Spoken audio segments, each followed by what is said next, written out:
So we're going to begin with some of our ingredients and all kinds of details that will help you get it along a little smoother. First thing, if you can, buy it organic.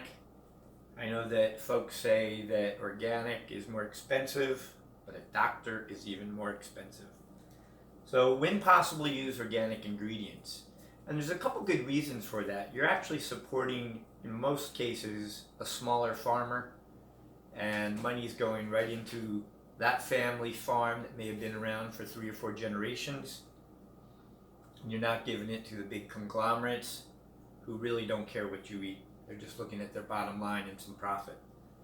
So no politics after this, but let's look at what our ingredients are. So my list will change based on what is available. If it's not organic, it's okay. So I have peeled tomatoes. Now I like Italian plum peeled tomatoes, but you could use regular tomatoes.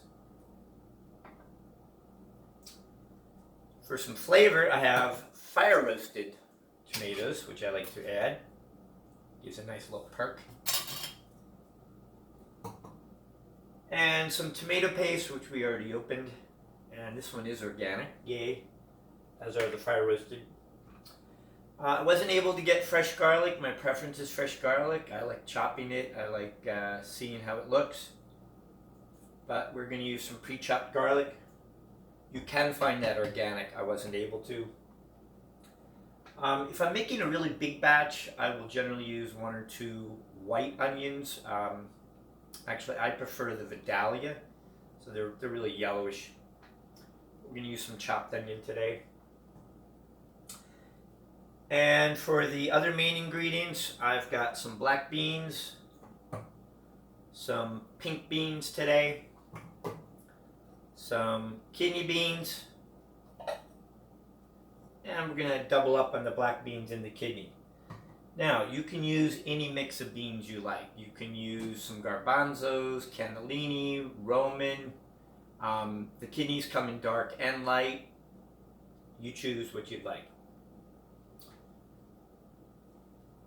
We were able to find some organic scallions. Now you can grow these in your garden.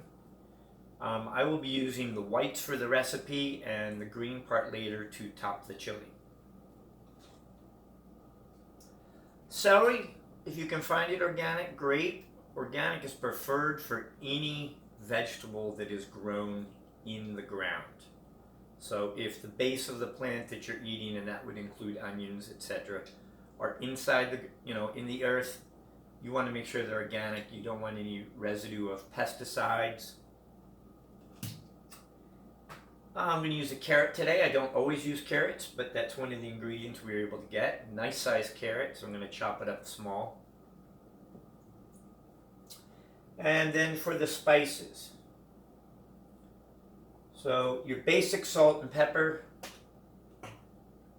If you have fresh ground pepper, great. If not, pre-ground is fine. The mixes of peppercorns, which are Telecherry, which is the red, the white, and the black, makes a really good mix. And we like Himalayan sea salt.